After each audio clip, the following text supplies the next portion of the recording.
आज हम पढ़ने वाले हैं मैट्रिसेस। लास्ट टाइम हमने बहुत सारी मैट्रिसेस पे वैसे बातें कर ली हैं, थोड़ा सा और डीप जाकर उसको पढ़ने की कोशिश करते हैं, बेसिक से समझाने की कोशिश करते हैं। वैसे मैंने तुम्हें बताया था कि मैट्रिक्स का जो आइडिया था वो कहां से आया था? वो लीनियर इक्वेशन से, कि हम अगर कभी भी ऐसे रैंडम इक्वेशंस लिख दें 2x + 3y = 5, 6x + y = 9, तो क्या हम इसकी मैट्रिक्स फॉर्म में लिख सकते हैं? याद आया थोड़ा सा? 2 3 6 1 और यहाँ पे X Y is equal to में क्या आता था? 5 9। वैसे हमने इन जनरल इसको कैपिटल एक्स कैपिटल वाई भी मान लिया था, बट ऐसे भी तो लिख सकते हैं ना। तो मैट्रिक्स का जो नोशन था, नोशन मतलब आइडिया था, वो यहां से आया था एक्चुअल। लेकिन हम थोड़ा अलग पढ़ने वाले। इस पॉइंट को हम कैसे लिख सकते हैं एक्स कोमा वाई के अलावा, वो हमें जानना था। काफी सारे तरीके हैं। एक ये भी तो तरीका है x I cap Y J cap, ये भी तो बताना चाह रहा है एक्स आई की डायरेक्शन में चलो, या फिर 2 आई की डायरेक्शन में और 3 जे की डायरेक्शन मतलब वाई की डायरेक्शन में। बताई थी ऐसी बातें। इसी को लिखने का और भी कई सारे तरीके हो सकते हैं, वो भी कल बताए थे मैंने तुम्हें, कि जरूरी नहीं हम एक्स वाई कोऑर्डिनेट को यूज करें। न्यू भी बताया था ना, पोलर कोऑर्डिनेट्स। मतलब यहां तक पहुंचने के एक और तरीका विच इज आर, और एक तरीका है थीटा। मतलब कोऑर्डिनेट्स एक्स वाई की जगह में लिख सकता हूं आर थीटा। दो चीजें बता दो बस। एक, डिस्टेंस, ओरिजिन से 5 मीटर दूर है पॉइंट, लेकिन कहां है वो 5 मीटर? 5 मीटर तो यहां भी हो सकता है, इधर भी हो सकता है, यहां भी हो सकता है, ये भी 5 मीटर हो सकता है। तो और क्या चाहिए था? एंगल। और एंगल कहां से मेजर करने वाले? एक्स एक्सिस से, और हमेशा एंटी क्लॉकवाइज। समझ गए? ये भी एक कोऑर्डिनेट सिस्टम था। तो मैं किसी भी पॉइंट को बहुत सारे तरीके से लिख सकता हूं। पहला तरीका ये रहा, वेक्टर नोटेशन में लिखना चाहूं तो X I cap Y J cap, या फिर एक और बताया था R cos theta R sine theta. कल वाले नोट्स में देख सकते हैं, लास्ट टाइम बताया था। इसके अलावा एक और तरीका, ऐसा भी लिखा जा सकता है मैट्रिक्स नोटेशन में भी, इनके मैं वैल्यूज को या फिर कोऑर्डिनेट्स को ऐसा भी लिख सकता हूं। तो आज हमें इसी के बारे में पढ़ना है कि मैट्रिसेस होती क्या है। इन जनरल मेन तरीका तो ये था, क्योंकि यहां से मैट्रिक्स समझ आती। मैट्रिक्स का मतलब तो पता हो, पूरी मैथमेटिक्स में चैप्टर कर लोगे मैट्रिसेस, मतलब ही नहीं पता लगता।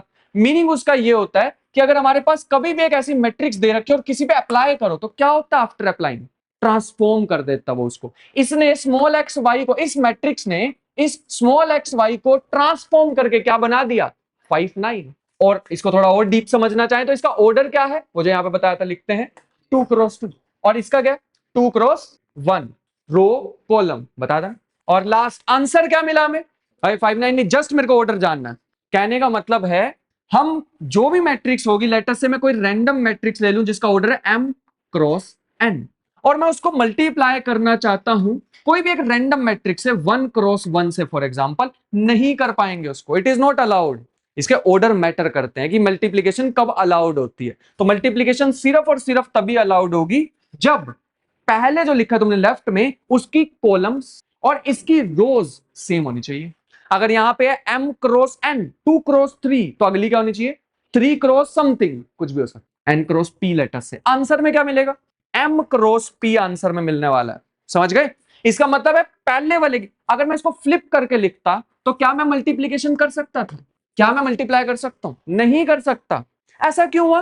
कि वन वे, अगर मैं इसको a मान लू इसको b मान लू तो a इंटू बी तो हो सकता है, लेकिन b इंटू ए नहीं हो सकता। क्या बताई थी ऐसी बात?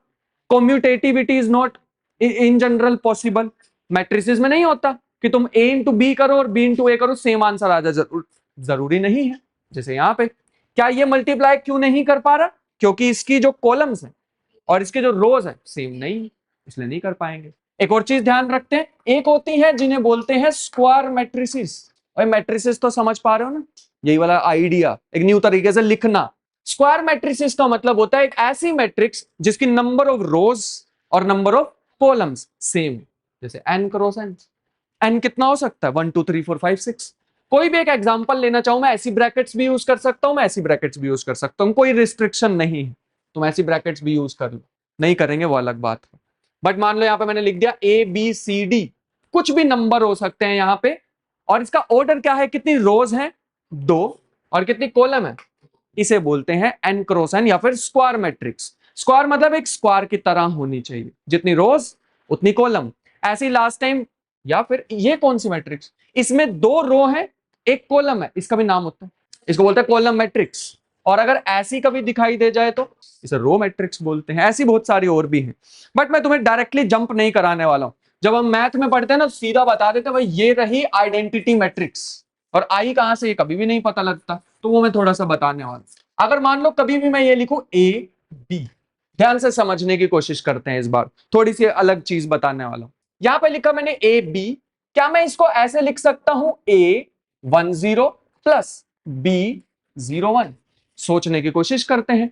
अगर मैं ए को अंदर मल्टीप्लाई करूं तो क्या होगा, ए 0 आ जाएगा ना, वैसे ही करके दिखा दो। और दूसरे को बी को अंदर मल्टीप्लाई करूं तो 0, और यहां पे जरा इसको करके देखो, प्लस ए प्लस 0, ए 0 प्लस बी। इसका मतलब है, ये तो मैंने जस्ट वैसे ही प्रूफ दिखाया है, इस मैट्रिक्स को 2 क्रॉस 1 की मैं ऐसे भी लिख सकता हूं। समझ गए? कहने का मतलब अगर कभी भी हमारे पास 2,3 होता है किसी भी एक्स वाई एक्सिस में पॉइंट, मैं उसको ऐसे भी तो लिख सकता हूं 2 आई कैप 3 जे कैप। जरा इन दोनों बातों को मैच करके देखना, सेम सेम सी नहीं लग रही? ये 2 है मैग्नीट्यूड, कितना चलना है एक्स की तरफ, और ये क्या बताता है, डायरेक्शन। वैसे ये क्या है, मैग्नीट्यूड, और ये क्या बता रहा है, डायरेक्शन। दोनों में क्या फर्क है, आई कैप और जे कैप में? आई बता रहा है एक्स की डायरेक्शन और जे वाई की। ऐसे ही तो ये भी, ये किसी एक डायरेक्शन को बता रहा होगा और ये किसी दूसरी को बता रहा होगा। अगर मैं इनको कंबाइन कर दूं, कुछ ऐसे लिख दूं, ये कैसी मैट्रिक्स है जो अभी तक मैंने बताया है, this is called square matrix. क्यों, 2 क्रॉस 2 की है, वैसे इसका एक स्पेशल नाम भी होता है, this is called identity matrix. एक न्यू वर्ड मैं यहां पे इंट्रोड्यूस करने वाला हूं अब, जिसको बोलते हैं, ये जो यहां पे मैंने लिखा है ना, या फिर यहां पे जो लिखा है आई कैप जे कैप, इनको हम बोलते हैं बेसिस। वैसे एक मिनट, लास्ट टाइम मैंने तुम्हें एक और भी वर्ड बताया था वेक्टर जैसा, याद आया? कि अगर मान लो हमारे पास एक सेट है जिसमें बहुत सारी चीजें पड़ी हुई हैं, U V W X Y, बहुत सारे ऐसे वर्ड पड़े हुए हैं हमारे पास एलिमेंट्स, ये सेट है अभी के लिए। अगर मुझे इसे स्पेस बनाना है या स्पेस बोलना है तो क्या करना होगा, कुछ ना कुछ तो कंडीशंस है जो सेटिस्फाई करानी होंगी। इस एलिमेंट्स को मैं वेक्टर बोल पाऊंगा अगर 2 प्रॉपर्टीज सेटिस्फाई हो जाए। पहली याद है, वेक्टर एडिशन, कोई भी 2 एलिमेंट इसमें से रैंडम लूंगा, लेट अस से यूवी, एडिशन पॉसिबल होनी चाहिए। दूसरा, कोई भी एक एलिमेंट लो, लेट अस से यू, उसको मल्टीप्लाई कर दो एक स्केलर से, स्केलर मतलब कोई भी एक नंबर से, तो इसको क्या बोलते थे, स्केलर मल्टीप्लिकेशन। अगर ये 2 प्रॉपर्टीज सेटिस्फाई होती हैं, सबसे पहला वेक्टर एडिशन, स्केलर मल्टीप्लिकेशन, तो इस पूरी चीज को मैं क्या बोल सकता हूं, वेक्टर स्पेस। और इनके एलिमेंट्स का नाम क्या होगा आज के बाद, वेक्टर्स। क्या ये वही वाले वेक्टर हैं जो हम फिजिक्स में पढ़ते हैं? नहीं, उसका बहुत जनरलाइजेशन है ये। यहां पे सिर्फ मैं, अगर मान लो मैं u लिखूं और मैं कह दूं कि R2 में से आ रहा, कोई बता सकता है इसका मतलब, u बिलोंग्स टू R2, इसका मतलब है एक पॉइंट नहीं, ये पेयर ऑफ पॉइंट है a को b। और रीजन बताओ क्यों, क्योंकि R2 तो एक प्लेन होता है ना, प्लेन में कोई सिंगल पॉइंट थोड़ी है, एक x कोऑर्डिनेट होगा और एक y कोऑर्डिनेट होगा, ऐसा कुछ। समझ गए? अगर मैं बोल दूं ऐसा होता तो, और इसमें मैं एक वेक्टर ले रहा हूं u बिलोंग्स टू R3, इसका मतलब ये पक्का u क्या होगा, a, b, c belongs to R3। ऐसे ही जरूरी है मैं अपने आप को रिस्ट्रिक्टेड रखूं R3 तक ही? नहीं, इन्फिनिट तक भी लेके जा सकते हैं। जो main general study of quantum mechanics होती है वो इनफिनिट डायमेंशनल वेक्टर स्पेस के बारे में होती है, जो उसमें मैट्रिसेस, मेरे को मान लो मैट्रिक्स नोटेशन यूज करनी पड़ जाए, जो कि हम नहीं यूज करेंगे ज्यादातर, तो मेरे को इनफिनिट नंबर्स लिखने पड़ेंगे। समझ गए? हाँ, तो मैं बेसिस के बारे में बता रहा था। इसको हम याद करो क्या नाम देते थे, यूनिट वेक्टर, है ना? इसको भी हम नाम देते थे unit vector. Unit vector along X axis, unit vector along Y axis. अगर ये एक्स एक्सिस है, ये वाई एक्सिस है, क्योंकि हम 2 डायमेंशन पे हैं तो मैं डायग्राम के थ्रू से इसे बता सकता हूं। अगर ये मान लो हमारे पास आई कैप, ये हमारे पास है जे कैप, इनको मैं नाम दे सकता हूं बेसिस वेक्टर। बेसिस वेक्टर इसलिए नाम दे सकता हूं, मैं कोई भी एक रैंडम पॉइंट लिखूंगा 3,2, मैं इनकी टर्म्स में उसे लिख सकता हूं। जैसे इसको कैसे लिखें, 3 आई कैप और 2 जे कैप। तुमने मेरे को कोई रैंडम एक 2 पॉइंट्स बोलना एक्स वाई प्लेन के, प्लस हो सकते हैं, माइनस हो सकते हैं, फ्रैक्शन में हो सकते हैं, बस 2 पर एक्स वाई प्लेन का कुछ भी बताना है। -2/3 और एक -5/2, रैंडम, कोई डिसाइड तो नहीं ना हमने किया था। क्या हम इनको इन 2 की टर्म्स में लिख सकते हैं? चेक करते हैं। मैं इसको ऐसे लिख सकता हूं, -2/3, साथ में मैंने लिख दिया लेटर से 10 प्लस -5/2 साथ में मैंने लिख दिया 0 1। क्या सेम चीज बन रही है? करके देखते हैं। इसको इससे मल्टीप्लाई करोगे तो ऊपर आएगा -2/3, इसको इससे मल्टीप्लाई करोगे तो नीचे आएगा और कंबाइन करके वापस वहीं चलेगा, है ना। ऐसी कोई भी मैट्रिसेस या ऐसी कोई भी चीज जिससे मैं किसी भी एलिमेंट को लिख सकता हूं, उन्हें बोलते हैं बेसिस वेक्टर। ये हमारे लिए बहुत ज्यादा इंपॉर्टेंट चीज थी। These are called basis vectors. अगर मैं यही 2 डायमेंशन की बात करूं तो हमारे पास बेसिस एलिमेंट मिल गए 1 0 0 1। एंड बिलीव मी, ये और आई कैप जे कैप बिल्कुल सेम चीज है, कोई फर्क नहीं है 2 डायमेंशन के अंदर। इसको तुम आई कैप भी बोल सकते हो, इसको जे कैप भी बोल सकते हो। तो ये 1 0 क्या बताना चाह रहा है? शायद एक्स एक्सिस की डायरेक्शन। ये 0 1 क्या बताना चाह रहा है? शायद वाई एक्सिस की डायरेक्शन। जरूरी है मैं एक्स और वाई एक्सिस ही यूज करूं? बिल्कुल भी नहीं, ये तो बहुत जनरल चीजें आ गई। तुम पोलर कोऑर्डिनेट्स भी यूज कर सकते हो, कुछ भी यूज कर सकते हो। अगर मैं 3 डायमेंशन पे जाना चाहता, 3 डायमेंशन के लिए बन जाते हैं 1 0 0 0 1 0 और एक 0 0 1। इनको हम बेसिस वेक्टर बोलते हैं, क्योंकि कोई भी एलिमेंट रैंडम R3 का, क्या तुम लोग समझ पा रहे हो? जब भी मैं बोल रहा हूं R3 तो उसका मतलब क्या है? क्या मतलब है R3? 3 डायमेंशन की बात करो, एक्स वाई जेड एक्सिस। जरूरी नहीं है बीच में ज्योमेट्री लेके आए, वो अलग बात है, समझ गए। These are called basis vectors. अगर मैं इनको मिला दूं और इनकी एक ही मैट्रिक्स बना दूं तो कुछ ऐसा बने 1 0 0 0 1 0 0 0 1। कितना ऑर्डर है इसका? 3 रोज और 3 कॉलम। इसको भी बोलेंगे स्क्वायर मैट्रिक्स, या फिर स्पेशल टाइप किया तो आइडेंटिटी मैट्रिक्स। अपने बहुत ज्यादा काम की है, इतनी ज्यादा काम की है कि हम इसको नाम ही दे देते हैं I3। और वो जो पहले लिखी थी यहीं कहीं, उसको नाम दे देते हैं I2 1 0 0 1। ऐसे ही मैं कितने भी ऑर्डर की आइडेंटिटी मैट्रिक्स लिख सकता हूं। मैं I5 भी लिख सकता हूं, मतलब 5 क्रॉस 5। नहीं अभी करने वाले, वो अलग बात है, बट जनरल आइडिया समझ गए ना। ऐसी होती हैं अपने पास मैट्रिसेस। इसके अलावा भी और तरह की मैट्रिसेस हैं जो हम नेक्स्ट देखने वाले हैं। चलो देखो, अगर हम मान लो मैट्रिसेस में आगे जा ही रहे हैं तो एक टर्म हमें कभी कभी दिखाई देगी, ट्रांसपोज। इसके जब फिजिक्स में यूज देखेंगे तो ज्यादा अच्छे से समझ आएगा। अभी ऐसा समझ लो मैथमेटिकल ऑपरेशन है। अगर कभी भी हमारे पास एक मैट्रिक्स है, लेट अस से ए बी, कितना ऑर्डर है? 2 क्रॉस, मुझे करना है इसका ट्रांसपोज। इसको मान लेते हैं ए। ऐसे नोटेशन होती है इसकी, ए और ऊपर लगा देंगे टी, मतलब ए ट्रांसपोज। सीखा हो मैथ में? ए ट्रांसपोज का मतलब होता है रोज को कॉलम्स में बदल दो, कॉलम्स को रोज में। ऐसे पड़ी हुई है ना, ऐसे कर दो इसको। ए क्या बन गया? 1 cross. This is called transpose. अगर मान लो कुछ ऐसी दी होती, ए बी सी 1 2 3, 3 क्रॉस 2 की, क्या होता है ए ट्रांसपोज इसका? कैसे? इस बार कॉलम में आ जाएंगे ना, या कॉल वैसे बताओ, A1 B2, this is called transpose. ऐसे रख दो बस इसको, समझ गए। रोज को कॉलम में बदल दो, कॉलम को रोज में, बस इतना सही। ये अभी रो थी ना, हमने इसको कॉलम में बदल दिया। ये रो थी ना, हमने इसको कॉलम में बदल दिया, अप टू सो ऑन, ऐसे ही, समझ गए। This is called transpose. यहां पे हम रुके नहीं। यहां पे मान लो हमारे पास कोई ऐसी मैट्रिक्स आ गई 1 2 2 1, जरा इसका ट्रांसपोज बताना। सेम ही आ जाएगा ना, इसको इसमें बदल दो 1 2, इसको इसमें बदल दो 2 1, ये तो सेम ही आ गया। अगर कभी भी एक मैट्रिक्स का ट्रांसपोज कर दो लेकिन फिर भी वो सेम ही आ जाए, those matrix are called symmetric matrix. ध्यान रखना होगा नाम, हमें ज्यादा डीप जाके कोई एग्जांपल समझने की जरूरत नहीं है, नाम भी याद होंगे, अपने को समझ आ जाएगा। ऐसी मैट्रिक्स जिसका ट्रांसपोज भी कर दो, रोज को कॉलम में बदल दो, कॉलम को रोज में, that matrix is called symmetric matrix. अगर ऐसा होता तो 1 2 -2 1, अभी एक मिनट रुको, चेक करके देखते हैं। मैंने रैंडम एग्जांपल लिखा, कुछ भी। अगर इसका ए ट्रांसपोज लिखें तो क्या बनेगा? 1 -2 2, ये तो सेम नहीं लग रही है। और अगर मैं पूरे में से माइनस कॉमन भी ले लेता हूं, by the way minus common लूंगा ना, अगर इसमें से माइनस कॉमन लूंगा, सबके पास माइनस आ जाएगा, समझ पा रहे हैं। या ऐसा भी सोच सकते हो, माइनस से यहां भी मल्टीप्लाई किया और सबसे भी मल्टीप्लाई करना पड़ेगा, तो -1 -2 -1, ये +2, बात नहीं बनेगी। कोई और एग्जांपल लेके देखिए। ये मैट्रिक्स का बताना ठीक लग रहा थोड़ा सा। ए ट्रांसपोज क्या होगा? 0 -2 2 0। माइनस कॉमन लेने की कोशिश करते हैं तो क्या होगा? अगर मैं माइनस कॉमन लूंगा तो 0 लिखो या -0 लिखो, क्या फर्क है? कुछ भी नहीं। तो ये बन जाएगा 0, यहां क्या बन जाएगा 2, ये क्या बन जाएगा -2, और ये माइनस कॉमन आ चुका है। तुम्हें नहीं लग रहा है ये तो ए ही मैट्रिक्स, लेकिन बाहर माइनस आ रहा है ना।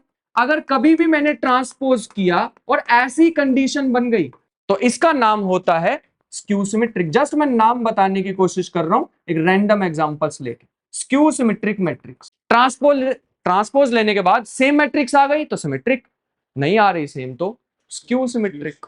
कोई बता सकता है ऑर्थोगोनल का मतलब क्या होता है? परपेंडिकुलर। बढ़िया, बहुत अच्छी बात, ध्यान रखना। ऑर्थोगोनल 2 डायमेंशन तक तो ठीक है, 3 डायमेंशन तक भी ठीक है। हायर डायमेंशन में ऑर्थोगोनैलिटी जो है ना बड़ी ज्यादा वियर्ड चीज हो जाती है। वैसे अगर हम इसका शॉर्टकट याद रखना चाहें तो परपेंडिकुलर ऑर्थोगोनल का मतलब, अगर कभी भी हमें एक ऐसी मैट्रिक्स मिली जिसका मैंने किया ट्रांसपोज और दोनों को कर दिया मल्टीप्लाई, ध्यान से समझना, these are very very very important. एक कोई भी मैट्रिक्स मिली, मैंने उसका किया ट्रांसपोज, आंसर आ गया आइडेंटिटी मैट्रिक्स। ऐसी मैट्रिक्स को हम बोलते हैं ऑर्थोगोनल मैट्रिक्स। एग्जांपल से बताता हूं, जैसे अभी हमने वो यूनिट मैट्रिक्स की थी ना, बेसिस वाली, क्या थी वो? 2x2 वाली, 1 0 0, इसको a मान लेते हैं। अगर मैं इसका a ट्रांसपोज निकालूंगा तो क्या होगा? इसको इसमें चेंज कर दो, 1 0 0 1, दोनों को मल्टीप्लाई करके देखते हैं। और ऐसे कर सकता हूं, इसको इधर लिख दो, इसको इधर लिख दो। अलाउड होता हमेशा इन जनरल, शायद अभी हो जाए लेकिन इन जनरल नहीं होता, ठीक है। फिलहाल के लिए मल्टीप्लाई करना लास्ट टाइम सिखाया था। इस रो को इस कॉलम के साथ क्या बनेगा? 1 को 1 से किया तो 1, 0 को 0 से खत्म, इसको इससे करेंगे तो 0, इसको इससे करेंगे तो 0, और इसको इससे करेंगे तो ये, तो फिर से आइडेंटिटी मैट्रिक्स आ गई। इसका मतलब a इंटू ए ट्रांसपोज किया और आंसर में क्या मिल गया? Identity matrix. तो इस मैट्रिक्स का हम नाम क्या दे देंगे? Orthogonal matrix. समझ गए? तो ये हमारे पास ऑर्थोगोनल कंडीशन भी आ गई, ध्यान रखेंगे इस चीज का। अनफॉर्चुनेटली आगे नहीं बढ़ा जा सकता मैट्रिसेस में जब तक हम ना सीख लें कॉम्प्लेक्स नंबर्स को। फाइनली ज्योमेट्री पे थोड़ा वापस आते हैं, बहुत हो गई एब्स्ट्रैक्ट की चीजें। एब्स्ट्रैक्ट मतलब नो ज्योमेट्री, वापस आते हैं। नाम है टॉपिक का कॉम्प्लेक्स नंबर्स। जस्ट एक रिवीजन है, जितना समझ जाओ अचीवमेंट है, ठीक है। लास्ट टाइम भी बताया था नंबर के भी हायर डायमेंशंस होते हैं। जैसे अगर मैं कभी भी लिखूं आर, इसका मतलब होगा 1 डायमेंशनल। इस बार हम जनरलाइज्ड टर्म बोल सकते हैं, this is 1 dimensional vector space. इसको क्या बोलेंगे? अगर मान लो लास्ट टाइम बताया था मैंने, ये रही रियल लाइन और ये रही उसके ऊपर इमेजिनरी लाइन, और ये दोनों मिलके एक कॉम्प्लेक्स प्लेन बनाती है। नाम भी शायद बताया था इसका, आर्गन प्लेन। कितने डायमेंशन है इसमें? 2 हो गए ना। तो इसको हम क्या बोल रहे? इसको बोलेंगे 2 डायमेंशनल कॉम्प्लेक्स वेक्टर स्पेस। बिल्कुल सही बात है। इसको और करेक्ट करना हो तो 1 डायमेंशनल रियल वेक्टर स्पेस। क्या रियल नंबर्स का मतलब होता है वो असली दुनिया में मिलते हैं बाजार से? ऐसा तो नहीं होता ना, ठीक है। यहां पे होगी अपने पास रियल लाइन और यहां पे होगी इमेजिनरी लाइन, और थोड़ा इससे खेलने की कोशिश करते हैं, वैसे तो समझ आने नहीं वाला। अगर मैं कभी भी लिखूं 2 तो कहां मिलेगा? यही मिलेगा ना कहीं। लो मान लो यहां लिख दे 2, यही रहते हैं। मान लो हम इस समय यहां पे 2 पे, सारे के सारे हम यहीं पे खड़े हुए हैं, हमें जाना है -2 पे। क्या करना होगा? हमारी डायरेक्शन तो इधर है ना, हम ओरिजिन से चले और इधर आ गए 2 की तरफ, हमारे फेस हैं भी उधर के साइड। हमने जाना -2 पे, क्या करना होगा? पीछे घूमना हो, कितने डिग्री? 180 डिग्री। इसका मतलब है माइनस का मतलब आज के बाद हम और क्या सोच सकते हैं? 180 डिग्री से घूमना, रोटेट होना। यहां होगा कहीं पे -2, मतलब यहां से यहां आना पड़ेगा। लेकिन क्या हमने कभी ऐसा सोचा कि अगर हमें बीच में ही रुकना हुआ तो 90 डिग्री पे रुकना हुआ तो क्या करना होगा? तो उसी के लिए एक ऐसी इमेजिनरी सी लाइन होती है जिसमें यहाँ पे साधारण नंबर ना के ऐसे आते हैं आई, 2i। इसको भी बताने की कोशिश की थी शायद, -i और यहाँ पे -2i। वैसे जिसको मैं आई बोल रहा हूँ वो आयोटा होता है, विच इज रूट में -1। इमेजिनरी नंबर भी बोला जाता है इस, ठीक है। अगर मैं कभी भी लिखूंगा 2 तो तुम एक्स एक्सिस पे आ जाओ। मैं लिखूंगा -2 तो क्या करोगे? 180 डिग्री से रोटेट कर जाओ। अगर मैं लिख दूंगा 2i तो क्या करेंगे? तो 90 डिग्री पे आकर रुक जाओ, यहां पे आ गए बीच में। समझ गए? अगर मैं लिखता -2i, तुम यहां पे हो तो 90 90 180 और यहाँ पे 270 पे आ जाओ।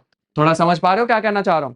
अगर हम 2 लिखेंगे तो 0 डिग्री, एंगल के टर्म्स में ज्यादा अच्छा रहता है इसको समझना। -2 मतलब 180 डिग्री से घूम जाओ, और अगर हमें 90 डिग्री ही घूमना है तो आयोटा लगा दो। किसी भी चीज के साथ आज के बाद आयोटा जैसी चीज दिखाई देगी, इसका मतलब 90 डिग्री की रोटेशन। एग्जाम्पल समझते हैं। तुमने कभी ऐसी चीज देखी? e की पावर t, इसका एक नाम भी तो होता था, उतना भी डीप नहीं। एक्सपोनेंशियल सुना हुआ है, एंटी लॉग भी सुना हुआ, हाँ वही है, ये दोनों ही कह सकते हैं। फिलहाल के लिए हम इसको बोलने वाले हैं एक्सपोनेंशियल। किसी को पता है एक्सपोनेंशियल की डिफरेंशिएशन क्या होती है? मान लो ये हमें दिया हुआ है x और वेलोसिटी का फॉर्मूला होता है dx/dt। एक यूट्यूब चैनल है जिसका नाम है 3 ब्लू 1 ब्राउन, कमाल की एक्सप्लेनेशन दी है यूजिंग एनिमेशंस इसी पे ही, मतलब उनकी शायद फर्स्ट ही वीडियो थी उनके चैनल की, मजेदार एकदम, मेरे को पर्सनली बहुत अच्छी लगी। तो मान लो एक पोजीशन दी हुई है e की पावर t, हमें निकालनी है वेलोसिटी। कोई बता सकता है डिफरेंशिएशन क्या आएगी? e की पावर t ही तो आएगा, है ना। इसका मीनिंग समझने की कोशिश करते हैं। अगर मान लो टाइम 0 की बात कर रहा हूं तो पोजीशन कितनी आएगी? e की पावर 0 विच इज 1, और टाइम 0 यहां डालने की कोशिश करो तो वेलोसिटी कितनी आएगी? e की पावर 0 1। तो जितनी पोजीशन उतनी ही वेलोसिटी, समझ गए। टाइम की वैल्यू 2 डालने की कोशिश करें तो क्या होगा? x की वैल्यू कितनी आ जाएगी? e की पावर 2, और v कितना आ जाएगा? e की पावर सेम सेम ही आ रहे हैं। तो जितनी पोजीशन हमें दिखाई दे रही है, मतलब 1 मीटर पोजीशन अगर हमें दिखाई दे रही है तो वेलोसिटी भी उसी हिसाब से चेंज हो रही है। जो पोजीशन दिख रहा है हमें यहाँ पे वही वेलोसिटी दिख रही है। थोड़ा सा समझ पा रहे हो? इनिशियल पोजीशन 1 है तो वेलोसिटी भी 1 से ही वैरी करे, 1 मीटर पर सेकंड 1 मीटर पर सेकंड अप टू सोन चलते जा रहे हैं। अगर मैं एक नंबर लाइन की बात करूं, मान लो हमें यहाँ पे, या मैं यहाँ पे हूं और तुमने भागना स्टार्ट किया, t इक्वल टू 0 पे कहां पे थे? 1 पे। बता सकते हैं 1 सेकंड बाद कहां जाओगे इसके अकॉर्डिंग? 1 सेकंड बाद e की पावर 2, यहाँ समथिंग e की पावर 2 आ गए। फिर ऐसे ही अप टू सोन चलते जाओगे, जितनी पोजीशन उतनी ही वेलोसिटी। लेकिन क्या होता अगर मैं x रख देता e की पावर -t? इसका मतलब सोचने की कोशिश करते हैं, फिर से वेलोसिटी निकालते हैं तो कितना आ जाएगा? dx divide by dt। Chain rule याद है किसी को? पहले तो एक्सपोनेंशियल सेम, फिर पावर की अलग से होती है डिफरेंशिएशन, तो क्या हो जाएगी? इसका मतलब पोजीशन है आगे की तरफ, लेकिन इस बार वेलोसिटी का माइनस आ गया ना। माइनस मतलब इसका डायग्राम देखो, आज के बाद हम डील करना सीख गए नंबर्स के साथ। अगर कभी भी 2 है तो मतलब ये रही डायरेक्शन, -2 मतलब पीछे। इसका मतलब समझ पा रहे हैं?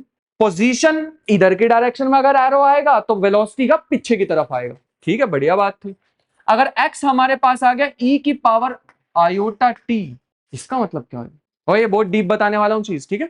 चलो बताओ डिफरेंशिएशन, e की power iota t same into power की अलग से डिफरेंशिएशन होती है which is iota. Wait a second, जिसके साथ भी आयोटा लग जाए क्या होता है? 90 डिग्री घूम जाता है। अब छोड़ दो इमेजिनरी वाली बात थोड़ी देर के लिए, ठीक है।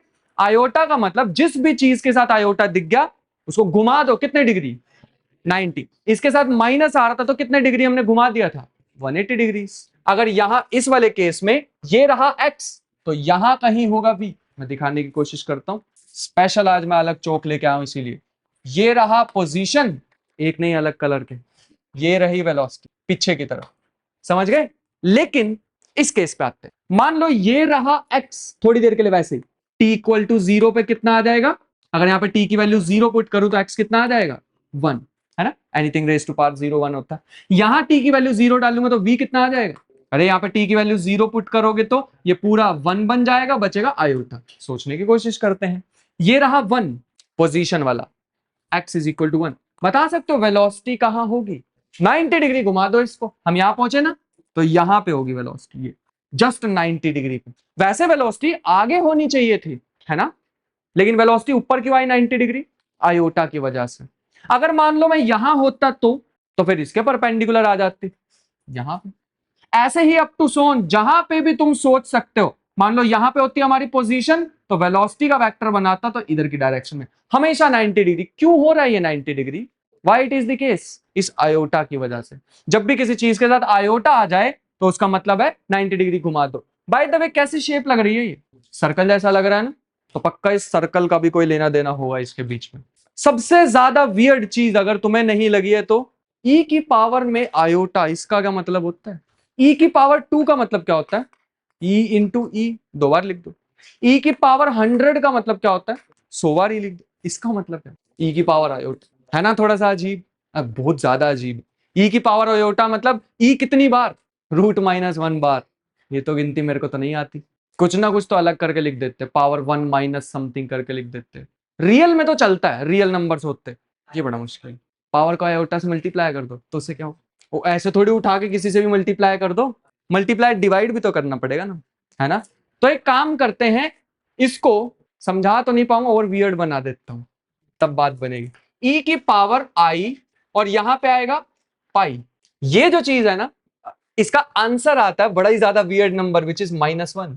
इसे बोलते हैं ऑयलर्स आइडेंटिटी।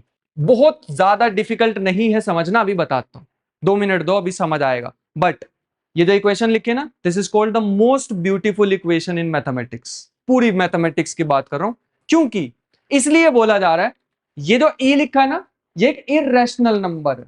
इर्रेशनल सुने हैं ना, ये पाई भी एक इर्रेशनल नंबर है। यहाँ पे नेगेटिव नंबर्स भी आ रहे हैं और यहाँ पे इमेजिनरी नंबर। एक ही इक्वेशन में कितनी अलग अलग चीजें आ रखी हैं, सब कुछ मिक्स करके देखो कितना साधारण सा बढ़िया सा लग रहा है, सुंदर सा देखने में, एटलीस्ट मुझे। अगर इसको थोड़ा और सही से लिखूं, ई आयोटा पाई, ये पाई वाई वाला 3.14, that is the equation. Euler's identity बोला जाता है। यही है आज अपने काम की, जिसके लिए मैंने मैट्रिसेस को रोका है बीच में। अभी इसको कुछ देर में और एक्सप्लेन करता हूं, फिलहाल के लिए हम अपना कॉम्प्लेक्स नंबर पे तो वापस आए। थोड़ी देर तो दिमाग खराब हो तुम लोगों का इसको देख के, मेरा भी काफी हुआ था। अगर मान लो यहां पे है रियल एक्सिस, यहां पे है इमेजिनरी एक्सिस, मुझे यहां कोई पॉइंट लिखना है, कैसे लिखूं? यहां होते हैं रियल मतलब 2, और यहां कैसे नंबर मिलेंगे? आयोटा वाले 3 आयोटा। तो इसको कैसे लिखे? एक्स की डायरेक्शन में चलना है 2 और वाई के डायरेक्शन में कितना? This is the representation 2 + 3 iota. कोई भी नंबर लिख सकते हैं इस हिसाब से। तो हम जैसे यहां पे मेरे को कोई नंबर लिखना हुआ तो रियल में चलना पड़ेगा 2 और यहां कितना चलना पड़ेगा? कुछ ना कुछ माइनस में, विच इज -3 आयोटा। तो यहां क्या आ जाएगा? 2 + 2 - 3 आयोटा लिख सकते थे वैसे भी। This is the general notation.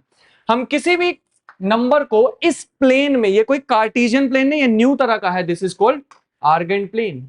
Number के हायर डायमेंशंस, कल भी बताया था 3 डायमेंशन एग्जिस्ट नहीं करते हैं, कुछ दिक्कतें थी उसमें, सीधा ही 4 आता है। इसमें कोई भी नंबर को इन जनरल हम ऐसे लिखते हैं a + आयोटा b, कभी भी। और इस चीज को आज के बाद हम क्या बोलने वाले हैं? Complex number. ये है वो कॉम्प्लेक्स नंबर जो इतनी देर से मैं डिस्कस करना चाह रहा हूं। अभी आएंगे वहां तक, e की पावर आयोटा पाई +1 पे, उसमें तो आना ही है। पहले थोड़ा सा तैयार हो ले, तैयारी जीत की। लेकिन इसको थोड़ा और अच्छे से भी लिखा जा सकता था। वैसे इस a + आयोटा b का मीनिंग क्या समझ आ रहा है? इस a + आयोटा b का मतलब a चलना है रियल की तरफ और b चलना है इसकी तरफ। तो ये a है और ये b है, समझ गए ना? आयोटा क्या बताना चाह रहा था? 90 डिग्री घूम जाओ। समझने की कोशिश कर रहे हो ना आप पक्का? यहां पे है, सबसे पहले तुम a चल लो, तो हम a चल गए, कहां पहुंचे? इस पॉइंट। फिर हमें दिखा b आयोटा या आयोटा b। आयोटा क्या कहता है? 90 डिग्री घूम जाओ। तुम सीधे मत चलो, इधर घूम जाओ। तो जैसे हम 90 डिग्री घूमे, ऊपर चलने की कोशिश की, जहां तक बी आया हम रुक गए। इंटरप्रेट कर पा रहे हो इस जेड को? ए का मतलब है सिंपल चलो, आयोटा बी का मतलब, आयोटा का मतलब 90 डिग्री घूम जाओ। ठीक है, बढ़िया बात थी। और ये अपने पास आ गया a + आयोटा बी, कोई भी एक नंबर। फिर से कल वाली बात वापस लेके आते हैं। अगर मैं इसको r मान लू और इसको मान लू थीटा, तो बता सकते हो r का यहाँ कितना है? करके देख सकते हो ना, ट्रिग्नोमेट्री लगा के x y मान के। तो यहां पे आएगा, वैसे ये a था और ये b था, यहां आएगा r cos थीटा। कोई बता सकता है यहां कितना आएगा? r sin theta.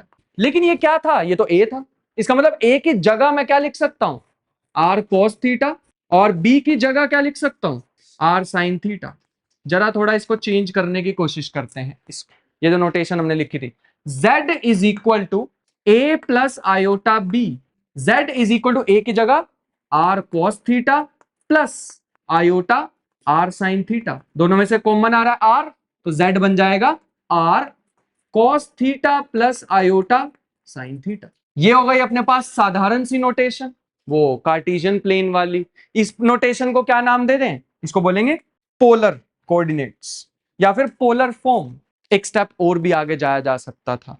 ये जो r के साथ मल्टीप्लीकेशन में है ना, इसको मैं ऐसे भी लिख सकता हूं, z = r, इसको e की पावर आयोटा, यहां पे भी दिख रहा है, मैच करके देखते हैं, e की power iota theta = cos theta plus iota. ये ध्यान रखना है, this is very very very important. जरा इसमें पाई पुट करके देखना, यहाँ पाई था ना, तो यहाँ पाई डाल के देखते हैं, e की पावर आई पाई। cos पाई कितना होता है? ओए मैथमेटिक्स के हो और जिंदा हो तो नजर आओ। cos पाई -1 और sin पाई -1 ही तो आ रहा है ना। तो ये है एक्चुअल में आइडेंटिटी ई की पावर आयोटा थीटा। इसका सिंपल सा मैं प्रूफ देना चाहूं तो झेल लोगे तो बता देते हैं।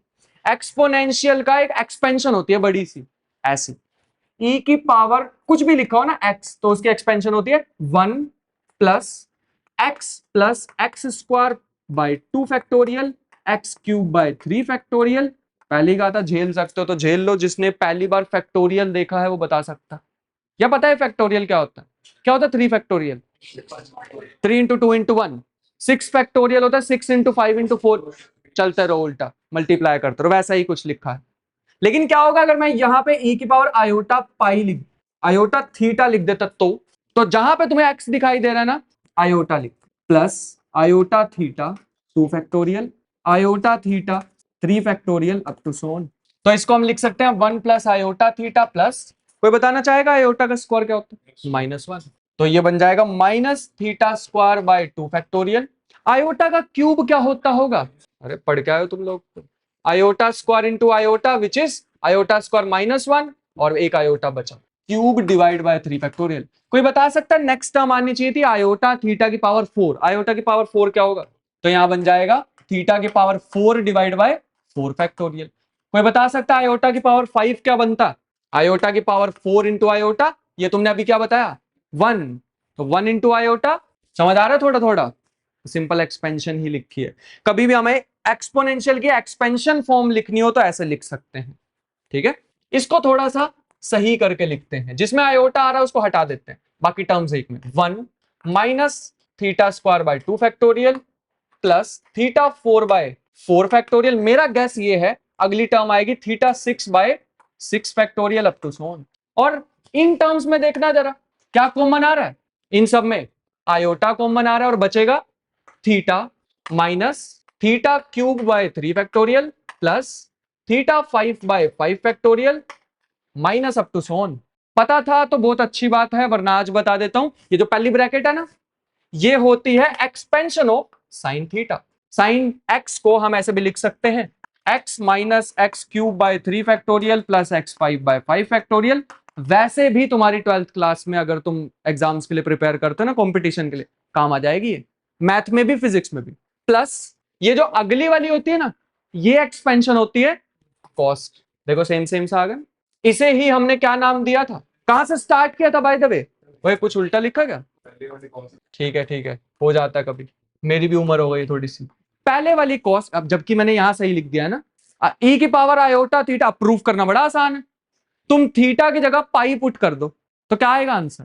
यहाँ पे पाई पुट करोगे, अभी अभी निकाला था ना ये, तो कॉस पाई होता -1 और साइन पाई, यही तो आइडेंटिटी थी जिसको हमने नाम दे दिया था द मोस्ट ब्यूटीफुल आइडेंटिटी। 3 तरह से किसी भी कॉम्प्लेक्स नंबर को लिखा जा सकता है, वो तीनों बता रहा हूं। एक z is equal to a plus iota b, दूसरा तरीका r cos theta plus iota sine theta, और जो सबसे ज्यादा इंपॉर्टेंट हमारे लगभग 2-3 महीने बाद यूज में आएगा, लेकिन पूरी क्वांटम कंप्यूटिंग पूरी शुरू से एंड तक इस नोटेशन पे बेस्ड है। हर पेज पे मिनिमम 50 बार लिखा होगा ये ई की पावर आयोटा थीटा, इतनी ज्यादा इंपॉर्टेंट है तीसरी फॉर्म। तो इसको हम बोल सकते हैं simple algebraic notation, polar form और ये एक्सपोनेंशियल फॉर्म, वेरी इंपॉर्टेंट। एक दो इसके मैं एग्जांपल देता हूं, तुम इसको ना इसी एक्स वाई, ये जो अभी हमने आर्गेंट प्लेन बनाया था ना, इसमें ड्रॉ करने की कोशिश करना, कर सकते हैं या नहीं? और पिक्चर्स ले लेते हो इसकी, पीछे वाले ले रहे हो? चलो ठीक, फोटोग्राफर गणित गणित ठीक है, एक दो प्रेज है इसमें। एक मिनट दोबारा से लिख रहा हूं, कुछ न्यू नहीं है। ओए चलो देखो, क्या हम इस चीज को पोलर फॉर्म में लिख पाएंगे? सोचने की कोशिश करते हैं। अगर हमारे पास कुछ ऐसा आ गया क्वांटम मैकेनिक्स में, क्वांटम कंप्यूटिंग में, इसे हम बोलते हैं अलजेब्राइक या फिर कार्टेशियन फॉर्म। कार्टेशियन पता है ना क्या होता है? वो एक्स वाई एक्सिस वाला। इसको चेंज करना है इसमें, कोशिश करके देखते हैं। हमें जो पता है पोलर फॉर्म वो लिख देते हैं ऐसी कुछ, या फिर इसको आर को अंदर मल्टीप्लाई किया तो कुछ ऐसे। कंपेयर करके देखो, आयोटा से पहली वाली टर्म यहाँ पे क्या है? आर कोस थीटा, और यहाँ क्या है? 1। आयोटा के साथ यहाँ कुछ भी नहीं है तो क्या है? 1, और यहाँ क्या है? R sine theta. मुझे दो चीजें निकालनी होती हैं विच इज आर और थीटा। कैसे निकालने? 10th क्लास पे आ गए वापस हम घूम फिर के। तुम्हारे सामने दो इक्वेशंस हैं, आर निकालना थीटा निकालना। डिवाइड कर देते हैं। तो cot theta is equal to 1 और कब होता है tan होता तो 45 बोल देते हैं ना, उसी का ही उल्टा होता है। पता है तुम्हें 45 को पाई बाय 4 भी लिख सकते हैं, ठीक है। आर भी तो निकालना है, वो कैसे निकाले, वैल्यू पुट कर दें, ठीक है। पाई बाय 4 यहां पुट किया तो r cos pi by 4 1 by root 2 which is root 2। तो क्या हम इसको चेंज कर पा रहे हैं 1 प्लस आयोटा को, कैसे लिखते हैं, आर ब्रैकेट में cos कितना पाई by 4 plus iota sine pi by 4। क्या हम इसको एक्सपोनेंशियल फॉर्म में चेंज कर सकते हैं, मैच करके देखना। क्या हमें आर पता है, बिल्कुल। क्या हमें थीटा भी पता है, पाई बाय 4, लो हमने एक्सपोनेंशियल में भी लिख दिया। अब हमारा एक काम रह गया, जरा डायग्राम में भी बनाना है इसे, कोशिश करते हैं। आर है रूट 2, अब एग्जैक्ट रूट 2 तो पता नहीं, तो यहां बना लेते हैं ऐसा कुछ, यहां 1 यहां 1। लेकिन वो रूट 2 तो कहीं भी हो सकता था, एक्स एक्सिस पे हो सकता था, एक्स एक्सिस और वाई एक्सिस के बीच में हो सकता है, वाई एक्सिस पे कहीं भी। कौन से वाला रूट 2, ये है रूट 2 लेंथ। लेकिन मैं रूट 2 यहां बनाऊं या यहां बनाऊं या यहां या यहां, वो कैसे पता लगेगा, एंगल्स, बिल्कुल सही, पाई बाय 4 से। एक्स एक्सिस से कितना ऊपर जाऊं, पाई बाय 4। ये रहा वो पॉइंट ई की पावर आयोटा पाई बाय 4। और आगे क्या लिखना चाहिए मुझे, समझ पाए, हमें दो चीजों की जरूरत होती है, सबसे पहली आर की और दूसरा एंगल की, समझ गए। एक और करके देखते हैं, इस बार तुम लोग अपना हाथ चलाओ नोटबुक में, एग्जाम्पल्स के तौर पे। वो मेरी ही फोटो खींची जा रहे हो, हाँ बिल्कुल, एक ही में बनाने हैं सारे। और इस बार तुम्हारे लोगों का टास्क है, ये 3 मैंने लिखे हैं ना, Z1 Z2 Z3, एक ही ग्राफ में तीनों बनाने। अब हमें एग्जैक्ट तो पता नहीं 2 रूट 2 कहां आएगा, कोई भी एक एरो बना लो और लेंथ उतनी ही रखना, ठीक है। चलो शुरू करते हैं, बनाओ इसे, मैं थोड़ा सांस ले लूं अच्छे से। बाय द वे इस इंटरवल में मैं एक रिकमेंडेशन देना चाहूंगा। आजकल मैं पहले भी थोड़ा कन्फेस कर रहा था ये चीज में, जब कंपटीशन बैच में बच्चे आए थे, मैं पहले ना बहुत ज्यादा अंडर एस्टिमेट करता था इंडियन ऑथर्स को, क्योंकि जो मेरी सराउंडिंग थी वही ऐसी थी, सारे बोलते थे ये फॉरेन ऑथर की बुक पढ़ लो। मैंने तुम्हें भी नाम बताया ना, वो मिचियो काकू, ये वो अलग अलग, तो मैं वो बुक्स में ज्यादा घुसा रहता था, मैंने कभी अप्रिशिएट ही नहीं किया था हिंदी राइटर्स को। फिर मेरे को एक ये बुक मिली, कैमरे में भी दिखाना चाहूंगा और तुम लोगों को, तरकश नाम है। इसमें ना जावेद अख्तर का नाम तो सबने सुना हुआ है ना, बहुत फेमस पर्सनैलिटी है। तो इन्होंने ना पहले 22 पन्नों में अपने जीवन के बारे में लिखा हुआ है। पहली बात तो हंस हंस के तुम्हारा पेट दर्द हो जाएगा, और इतनी रिलेटेबल चीज तुमने ना तो अपनी किसी दोस्त से सुनी होगी, ना टीवी में, ना ही किसी अखबार में, कहीं पढ़ी ही नहीं होगी, जो इसमें 22 पन्नों में तुम पढ़ दोगे। इतना ज्यादा रिलेट कर जाओगे और इतना हंसने वाले तुम कहोगे ये तो होता है मेरे साथ। सिर्फ 22 पेज, और हिंदी में आती है ना सबको हिंदी पढ़नी, या अंग्रेज हो। सबसे पहला कहां पे आया, 3, सबसे पहला नहीं, मैं Z2 पहले ड्रॉ करना चाहूंगा, पाई बाय 4 वाला कहां पे आया, ऐसे बनाया पाई बाय 4 और इसकी लेंथ है 2 रूट 2। अगला कहां बनाया है 3 पाई बाय 4, कितना होता है 135 डिग्री। ये रहा 90, ये रहा 180, कहां है, कहीं तो बीच में ही आएगा ना। एग्जैक्ट तो बनाने से रहे, मैंने यहां बना दिया, और यहां से मेजर होते हैं सारे एंगल, ठीक है। और लास्ट माइनस पाई बाय 2, ये वाला माइनस इग्नोर करना, ये रहा माइनस। अगर यहाँ पे प्लस होता तो हम ऐसे जाते, है ना, और माइनस है तो उल्टा चलना स्टार्ट हो जाओ। पाई बाय 2 कहां आएगा, यहां से पाई बाय 2 ये आ गया। अच्छा वैसे एक बात ऑब्जर्व की तुम लोगों ने, ये सारे एक सर्कल पे नहीं आ रहे, ये ई रेस टू पावर आई पाई का कुछ तो लेना देना है सर्कल के साथ। फिर से मैंने वो यूट्यूब चैनल बताया था ना, जाके देखना, मजा आ जाएगा एप्लीकेशन एनिमेशन देख के, ठीक है, बहुत बढ़िया से समझाया हुआ है। यहाँ पे कितना है 2 रूट 2 साथ में e raise to power minus iota pi by 2। थोड़ा सा समझ पा रहे हो, जो पूरी हमें क्वांटम मैकेनिक्स वगैरह पढ़नी होती है, क्वांटम कंप्यूटिंग पढ़नी होती है, उसमें ये नहीं होने वाला है, ये 1 होता है। और जब भी एक सर्कल में रेडियस 1 हो, वो बड़ा स्पेशल सर्कल होता है। तुमने ट्रिग्नोमेट्री में सुना होगा यूनिट सर्कल, नहीं सुना, जब भी ट्रिग्नोमेट्री पढ़ाते हैं ना कोई भी टीचर, तो सबसे पहली चीज 11th क्लास या 12th क्लास, जब भी पहली बार ट्रिग्नोमेट्री पढ़ते हो, थोड़ी सी एडवांस 10th के बाद, तो उसमें यूनिट सर्कल पहले पढ़ाया जाता है, एक ऐसा सर्कल जिसकी रेडियस 1 है। और वैसा ही कुछ हम पढ़ते हैं क्वांटम मैकेनिक्स में भी, ऐसे सर्कल जिनकी रेडियस 1 हो। हाँ इसमें क्या किया, हाँ वो ये वाला माइनस आगे लिख दिया, बस। थोड़ा सा समझ आया क्या बताने की कोशिश कर रहा हूं। वेक्टर स्पेसिस से तो बहुत हल्का लेक्चर आज का, उसमें तो सांस भी नहीं आती है मेरे को खुद को भी। अच्छा एक और चीज रह गई, अगर मान लो हमारे पास ऐसी फॉर्म दी हुई है a प्लस आयोटा b, हम तो ड्रॉ कर लेंगे ऐसे, ये रहा a, ये रहा 90 डिग्री पे घुमा हुआ b, किसी ने बोल दिया ये निकालो तो क्या करेंगे, ये तो वही अपना पाइथागोरस से हेल्प कर देंगे, है ना। कैसे, क्या बनेगा, रूट में, कहने का मतलब इसका अगर मैं मैग्नीट्यूड निकालना चाहूं, या एक और भी बोलते हैं मैथमेटिक्स में से वर्ड, ये 2 लाइनों को, मॉड्यूलस, याद आया?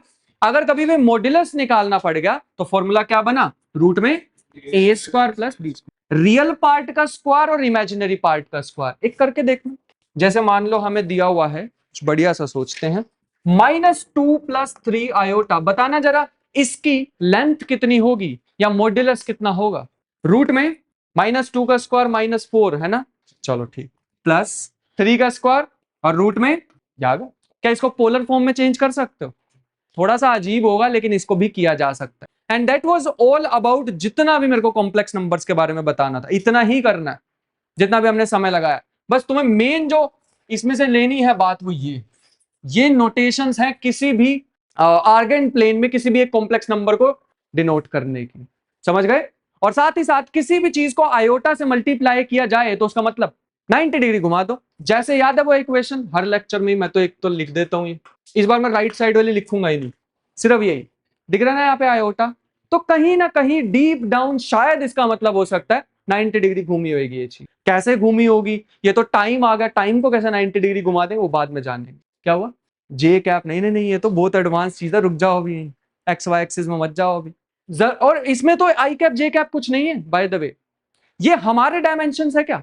ओए वापिस आओ, इसी दुनिया में हमारे डायमेंशन होते हैं जिसमें एक्स एक्सिस होती है, वाई एक्सिस होती है, जेड एक्सिस होती है, जिसमें आई जे के कैप होते हैं। ये कौन सी है? नंबर्स की दुनिया है, हमारी वाली नहीं है ये।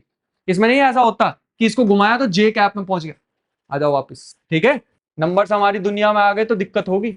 वैसे ऐसे मैं पहले सोचा करता था कि शायद नंबर्स जो है वो लिविंग बींग्स है, बहुत पहले जब मैं छोटा सा था ना, 20-22 साल का, तो तब मैं सोचा कर, अरे छोटे ही होते 20-22 साल के, अब 25 का हूं, तो मैं सोचता था कि नंबर्स का भी शायद यूनिवर्स होता होगा अलग। कैसे हो सकता है ना, क्या है ये 1 2 3 4 -1 -2, या फिर इररेशनल नंबर या रैशनल नंबर या इमेजिनरी नंबर्स, या वो 4th डायमेंशन वाले जो मैंने तुम्हें बताया ही नहीं, बताया ना वो 4th डायमेंशन भी होता है नंबर्स का, या फिर इससे भी हायर डायमेंशन, शायद इनका एक अलग यूनिवर्स होता होगा, इनमें आपस में पैसों का लेन देन ना हो के नंबर्स का लेन देन होता होगा। बहुत ही फुलिश सी बात लग रही होगी, एक ऐसी थॉट था। पैरेलल यूनिवर्स से याद आया, छोड़ो रहने दो, उसकी बात नहीं करना चाहूंगा मैं। वैसे तुमने मेरी वीडियो में सुना वो वीना का नाम, तो मैंने एक बनाया था कैरेक्टर अपनी वीडियोस के लिए, कहीं से इंस्पायर होके, वो तो ऑब्वियस सी बात है, बट मैंने एक पूरा कैरेक्टर बनाया अपनी वीडियो में कि समझाता हूँ इसको, और उसी से रिलेटेड ना मैं एक उसको वीना कैरेक्टर को और पैरेलल यूनिवर्स को लेके एक कहानी बनाने की सोच रहा था। तो मैंने ऐसा सोचा, जो पैरेलल यूनिवर्स है इसका मतलब है अगर मैं अभी कोई भी पॉसिबिलिटी, जैसे मैं कोई एक्सपेरिमेंट करता हूं, मैंने चौक को छोड़ा वो नीचे गिरेगा, शायद कोई ऐसा यूनिवर्स हो सकता है शायद जिसमें चौक नीचे न जाके ऊपर जाए, रूल्स बिल्कुल ही अलग हो।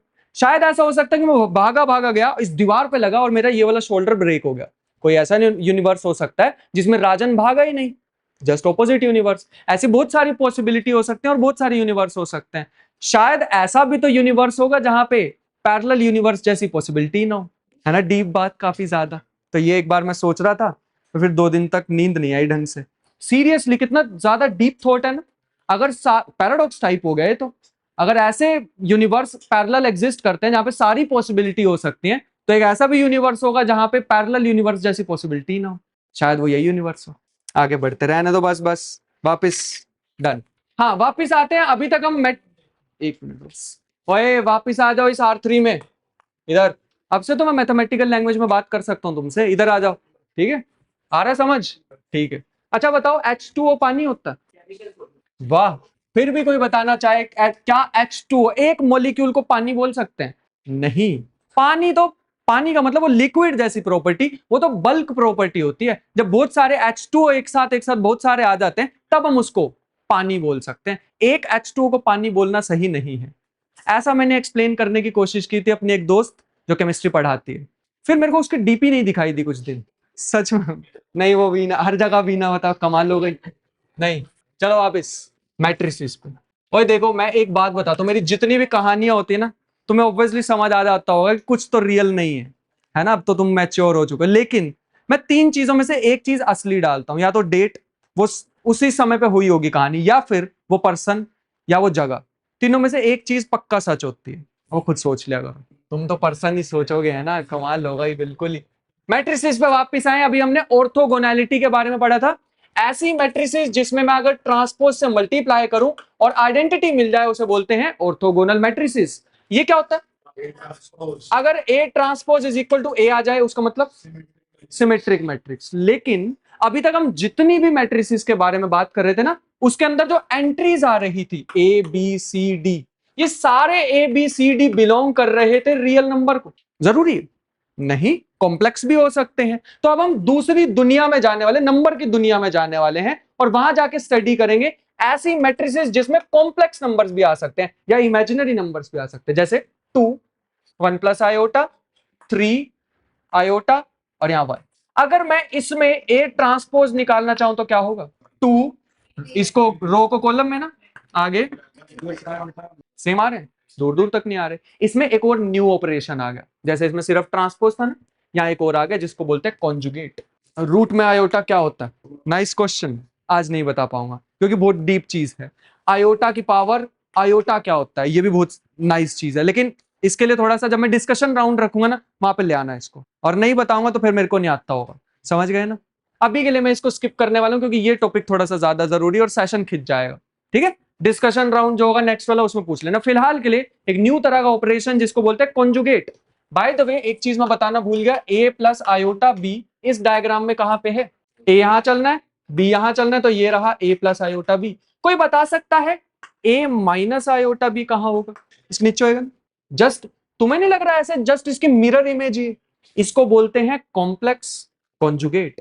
एक दुनिया होती है कॉम्प्लेक्स नंबर्स की, याद रखना, बहुत डीप बात बताने वाला हूं। इसको जब वीडियो में पब्लिश कर दूंगा उसके बाद चाहे तो नोट्स में डाल लेना या अभी दिमाग में डाल लो। एक दुनिया होती है कॉम्प्लेक्स नंबर्स की और एक ये वाली दुनिया, इसको हम कॉम्प्लेक्स, अभी नाम भी बताया था ना, कॉम्प्लेक्स वेक्टर स्पेस बोल सकते हैं। मैं बहुत डीप एक्सप्लेन करूंगा लेकिन अभी नहीं, जस्ट याद रख लो। एक होती है ये वाली दुनिया कॉम्प्लेक्स वेक्टर स्पेस, और एक ये वाली दुनिया जिसमें कॉम्प्लेक्स नंबर्स नहीं मिलते, हमें उसके कॉन्जुगेट मिलते हैं। कॉन्जुगेट मतलब आयोटा की जगह बस क्या आ जाएगा? Minus iota. ऐसे नंबर्स हमें यहां पर मिलते हैं, उसे बोलते हैं ड्यूल कॉम्प्लेक्स वेक्टर स्पेस। वो जैसे वो दो क्या होते हैं, ट्विंस होते हैं ना, वैसा ही कुछ मान लो। एक ये और ये दूसरा ड्यूल स्पेस, समझ गए? ऐसा समझ सकते हैं एक कॉम्प्लेक्स वेक्टर स्पेस जहां से हमें मिलेंगी रो मैट्रिसेस, और एक हमारे पास है ड्यूल वेक्टर स्पेस जहां से हमें मिलेंगी कॉलम मैट्रिसेस। ऐसे इसको अलग अलग बना सकते हैं, but these are very important. समझ गए? ये चीज का ध्यान रखना होगा। तो ये हमारे पास कॉम्प्लेक्स नंबर और ये उसका कॉम्प्लेक्स कॉन्जुगेट। अभी मैंने बिल्कुल साधारण नॉर्मल भाषा में ओवर सिंप्लीफाइड डेफिनेशन इसकी बताई है, बहुत डीप बताऊंगा बट अभी नहीं, वो तब तक तो जर्नी भी बहुत लंबी होगी। वापिस आए इस पे, अगर मैं ए कॉन्जुगेट निकालना चाहूं इस मैट्रिक्स, इसका क्या करना होगा? अभी अभी बताया था जितने आयोटा दिख रहे हैं किससे रिप्लेस कर दो? माइनस आयोटा से। इमेजिनरी से याद है, एक बार वीडियो चेक कर लूंगा कहीं ये ना इमेजिनरी हो जाए।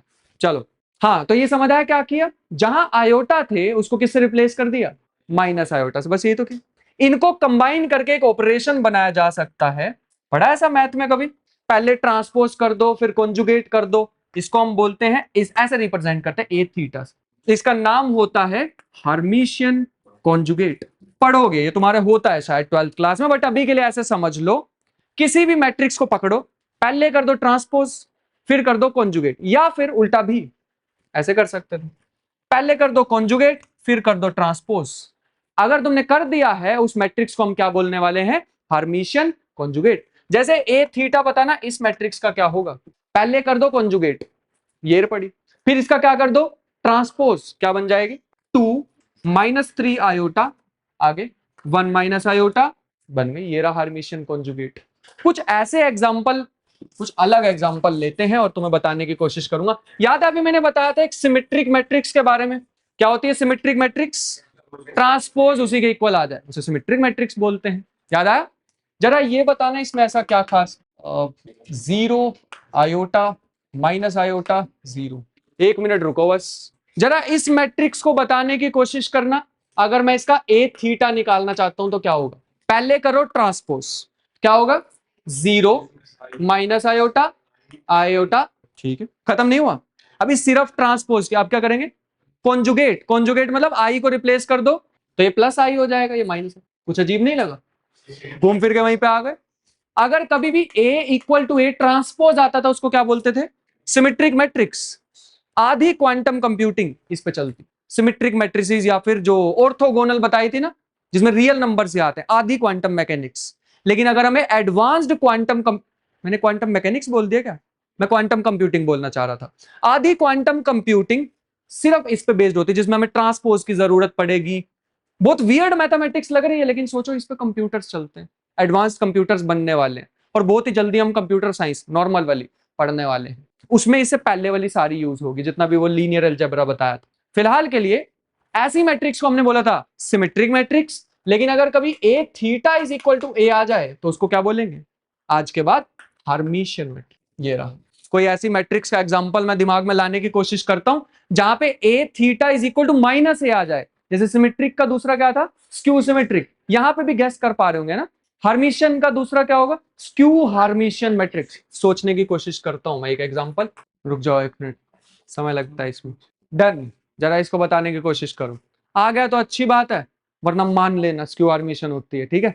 करने की कोशिश करते हैं। ए थीटा, चलो बताओ, पहला काम ट्रांसपोज, ट्रांसपोज करेंगे तो क्या होगा, इसको इधर लेके आ गए और -1 0, अभी खत्म नहीं हुआ बाय द वे, अभी इसका वो भी तो करना, कॉन्जुगेट क्या होगा, ये बन जाएगा प्लस और ये बन जाएगा माइनस। और तुम्हारे सामने एक एग्जांपल खराब होता दिख गया होगा, नहीं हो रहा है इसकी आर्मी से, कुछ और सोचना पड़ेगा, रुक जाओ सोचने दो। ये एग्जांपल को सॉल्व करने की कोशिश करते हैं, बहुत दिमाग लगा के मैंने किसी से पूछा है। तो ये ए थीटा निकालने की कोशिश करते हैं, क्या आएगा, सबसे पहले ट्रांसपोज करना सही रहेगा, है ना, iota 2 plus iota -2 minus iota और यहां पे 0। चलो बताओ आगे, कॉन्जुगेट निकालेंगे तो ये माइनस आयोटा, ये -2 2 माइनस आयोटा, ये -2 प्लस आयोटा और यहां 0। इसमें से माइनस साइन कॉमन लेने की कोशिश करेंगे तो iota -2 plus iota, same same सही लग रहा है, 2 प्लस आयोटा और 0। चलो शुक्र है, A theta is equal to same same matrix बन रही है -a, इसको हम क्या बोल देंगे, स्क्यू हार्मिशियन मैट्रिक्स। फिर से एक फाइनल चीज याद है, अभी अभी मैंने बताया था इसको क्या बोलते हैं, जो मैट्रिक्स ऐसी प्रॉपर्टी सेटिस्फाई करे उसका नाम था ऑर्थोगोनल मैट्रिसेस। जो भी मैट्रिक्स इसको सेटिस्फाई करने की कोशिश करेगी हम उसको बोलने वाले हैं unitary matrix, and that was the final type of matrix जो हमें करनी थी। यूनिटरी का मतलब, यूनिटरी तो बहुत ज्यादा इंपॉर्टेंट है, हम जितने भी क्वांटम मैकेनिक्स में ट्रांसफॉर्मेशंस यूज करते हैं, ऑपरेटर्स यूज करते हैं, इवन हम ऐसे ही लिखते हैं कई बार क्वांटम मैकेनिक्स की, वो जो तुम्हें मैंने भयानक सी इक्वेशन ऐसे लिख के दिखाई थी ना, ये दोनों में कोई ऐसा खास फर्क है नहीं अभी फिलहाल के लिए, तो दोनों सेम ही चीज, ये और ये।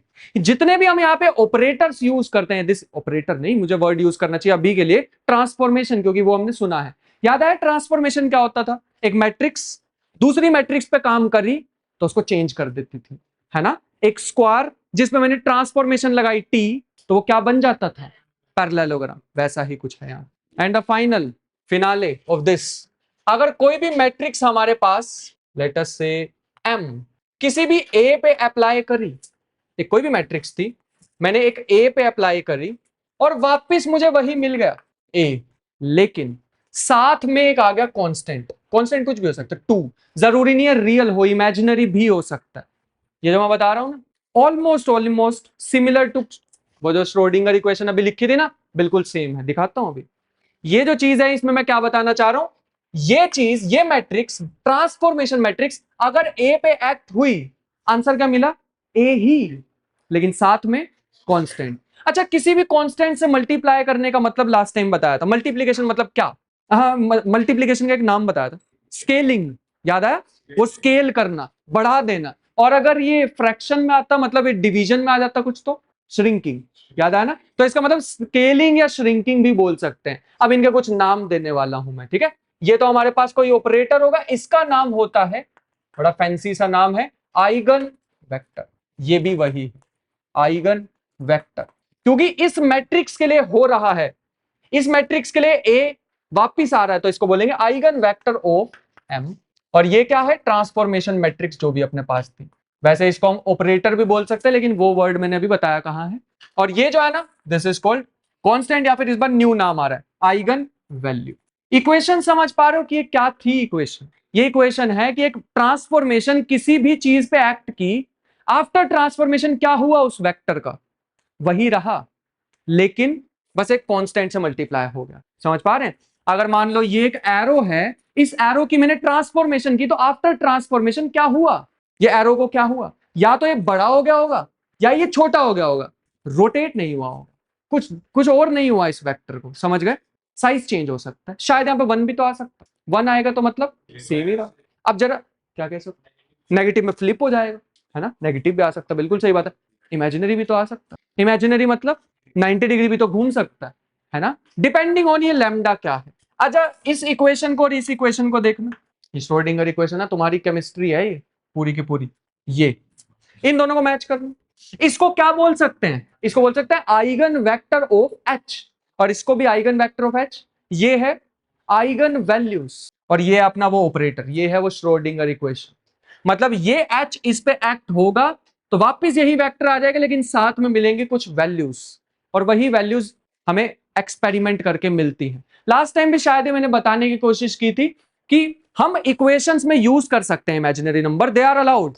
आंसर में जब हम एक्सपेरिमेंट करने जाएंगे तो क्या इमेजिनरी वैल्यूज आ सकती हैं? बिल्कुल भी नहीं। इसका मतलब है जब भी हम इस इक्वेशन को सॉल्व करेंगे तो इस ई की वैल्यू क्या इमेजिनरी आ सकती? नहीं आ सकती, दे आर नॉट अलाउड। शायद इसके इस पूरी इक्वेशन में आयोटा आ सकता है, अलाउड है, आंसर में आयोटा नहीं आ सकता। समझ गए? ये थोड़ा सा ब्रीफ देने की कोशिश की, इसे बोलते हैं श्रोडिंगर इक्वेशन। थोड़ा एक्सपेंडेड फॉर्म में लिखूंगा तो फिर घबराहट होने लग जाती है मुझे, बट मेरे ख्याल से इतनी भी कोई डरावनी है नहीं। अब तो काफी बार देख ली ना, मतलब चाहे ना पता हो लेकिन एटलीस्ट देख काफी बार लिए तो ठीक है, क्या ही है इसमें। इसे क्या बोलते हैं, ये जो ऐसा लिखा हो ये सिंबल, पार्शियल डिफरेंशिएशन, मतलब एक की डिफरेंशिएशन को तो बाकी को कौन बिल्कुल सही बात है। इसका मतलब है ये जो चीज है ना, ये बहुत सारे वेरिएबल पे डिपेंड कर रही है, लेकिन हम डिफरेंशिएशन किसके रिस्पेक्ट में कर रहे हैं? टाइम के। समझ गए? हम सिर्फ टाइम के रिस्पेक्ट में करना चाह रहे हैं, बाकी को तो नहीं एक्सप्लेन करने वाला हूं, वो तो ज्यादा डीप हो जाएगा, क्योंकि फिर मेरे को इसको ओपन करके दिखाना पड़ेगा, ये डबल डिफरेंशिएशन आ जाएगी। कंपटीशन वालों को थोड़ा सा याद होगा, मैंने बताई हुई है, वो ग्रेडियंट वगैरह तो बताए ही थे, बट बिल्कुल स्किप, पूरे तो सेशन करने वाले, अभी क्यों ही जान के घबराहट ले। दैट वाज ऑल अबाउट जो मुझे आज तुम लोगों को बताना था, और अब तुम पे मैं छोड़ रहा हूं, अगर कोई क्वेश्चन है तो पूछ सकते हो। त्रिशूल क्या, ओए तू कंट्रोवर्सी कराएगा मत बोल, ये भड़क जाएंगे सारे त्रिशूल पे, काटना पड़ेगा मुझे। तो साई नाम है, पूछ, त्रिशूल बोलो मैं डाल दूंगा। त्रिशूल का मतलब ये हमारे पास है वेव फंक्शन, ये हमें बताता है किसी भी पार्टिकल के कहीं मिलने की प्रोबेबिलिटी। अच्छा ये बताओ राजन कितनी जगह पे हो सकता है इस रूम में एक टाइम पे? एक जगह पे, ऐसे ही तो होता है। मैक्रोस्कोपिक पार्टिकल एक समय पे एक जगह पे ही हो सकते हैं, है ना, अनलेस अनटिल तुम्हारे दिल में भी हो। अरे वो टीचर को रखते हैं ना रिस्पेक्ट के नाम पे, ठीक है। बट ऐसे अगर मैक्रोस्कोपिक बॉडी को देखो तो वो एक ही जगह पे रह सकती है, लेकिन जो क्वांटम पार्टिकल्स है वो कई सारी जगह पे हो सकते हैं एक ही समय पे। बड़ी वियर्ड बात है, और यहीं से स्टार्ट हुई थी वो बात, वो पैरेलल यूनिवर्सेस वाली, कि जैसे हम पार्टिकल को मेजर करेंगे, मान लो इस रूम में मान लेते हैं रूम ना एक एटम है और इसके बीच में एक छोटा सा इलेक्ट्रॉन है, कहां मिलेगा एग्जैक्ट इलेक्ट्रॉन नहीं बता सकते, मैं सिर्फ और सिर्फ प्रोबेबिलिटी बता दूंगा कि प्रोबेबिलिटी यहां मिलने की ज्यादा है एज कंपेयर टू यहां भी मिल सकता है, यहां भी मिल सकता है। प्रोबेबिलिटी डेंसिटी बता सकता हूं, अभी के लिए वो टेक्निकल वर्ड पे नहीं जाना चाहूंगा, प्रोबेबिलिटी बता सकते हैं हम सिर्फ यहां मिलने की, यहां मिलने की, यहां मिलने की। एग्जैक्ट इलेक्ट्रॉन कहां मिलेगा नहीं बता सकते। इसका मतलब जब मैंने मेजरमेंट नहीं की तो इलेक्ट्रॉन कहां था इस रूम में, ठीक है, फिर ज्यादा मुश्किल हो रहा है ना। पंखे का ब्लेड कहां है इस समय, कहां है उत्सव, नहीं बता सकते ना। लेकिन जैसे ही मान लो, मैं करने तो नहीं वाला हूं, जैसे ही मैं इसको पकड़ूंगा तो एक पोजीशन पे दिखेगा, है ना। नहीं नहीं नहीं, उठाओ 4 लोग फिर मेरे को, चल मान लो मैं इसको ऐसे पकड़ लूंगा तो एक ही पोजीशन पे दिखेगा। Same goes for electron also. Electron किस जगह पे है बता पाना इज नॉट पॉसिबल जब तक मैं उसे मेजर ना कर लूं। क्यों होता है ऐसा कि मेजरमेंट करते ही एक जगह पे आ जाता है? आज भी ये ओपन प्रॉब्लम है, कोई सॉल्व नहीं कर पाया, किसी के पास एग्जैक्ट आंसर नहीं है, शायद तुम लोगों के पास हो इन फ्यूचर। मिलते हैं। मैं आपको देख सकता हूँ, लेकिन अगर मैं बात बनाऊं तो आप तक किसी भी जगह हो सकता। वही तो है वियर्डनेस, वही वियर्डनेस है। जैसे फॉर एग्जांपल कोई बताएगा इस समय बाहर मून है या नहीं? है, और सोर्स क्या है? विश्वास कर लो।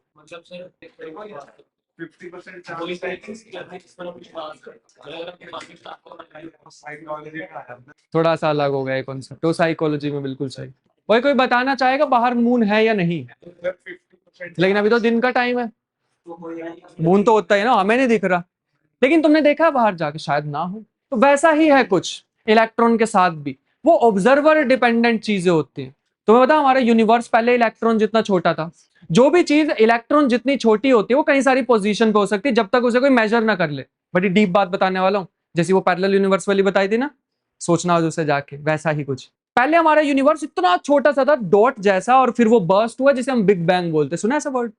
हाँ, बिग बैंग से वो पूरा एक्सपैंड हो गया यूनिवर्स। जो हमारी बेस्ट थ्योरी है वो यही है। जब भी कोई चीज इलेक्ट्रॉन जितनी होती है तो वो कहीं सारी पोजीशन पे हो सकती है जब तक उसे कोई मेजर ना कर ले। हमारा यूनिवर्स तो है, शायद हमारे यूनिवर्स को किसी ने मेजर किया होगा, और जिसने मेजर किया होगा उसको हम क्या बोलते हैं? भगवान। तो ये भी एक आर्ग्यूमेंट दिया जाता है भगवान के लिए कि शायद भगवान ने हमारे यूनिवर्स को ऑब्जर्व कर लिया होगा जिसकी वजह से हमारा यूनिवर्स आ गया। मतलब ऐसा मानना जाता है पूरा का पूरा स्पेस, एम्प्टी स्पेस, सब कुछ एक छोटी सी डॉट में था, लेकिन वो डॉट कहाँ थी पता नहीं, उस डॉट से पहले क्या था पता नहीं। एटलीस्ट जो साइंस होती है वो एक्सेप्ट तो करती है, हमें नहीं पता, यही तो अच्छी बात है साइंस की। तुम किसी रिलीजन वाले के पास जाओ, किसी तो बाबा जी के पास जाओ, उन्हें कहो कि भगवान होते हैं, वो कहेंगे हाँ। तुमको दिखाओ तो वो कहेंगे ठीक है मैं दिखाता हूँ, तुम बैठो। तुम आंखें बंद करोगे, वो कहेंगे तुम्हें दिखे, तुम कहोगे नहीं। फिर तुम आर्ग्यूमेंट करना शुरू करो कि भगवान होते हैं, भगवान ने हमें बनाया, वो कहेंगे हाँ भगवान ने हमें बनाया। तो भगवान को किसने बनाया? बस शायद ही वहां से वापस आ पाओ उसके बाद तुम। सीरियसली भड़क जाते हैं रिलीजन वाले, वो एक्सेप्ट ही नहीं करते कि हमारी नॉलेज कम है। ओए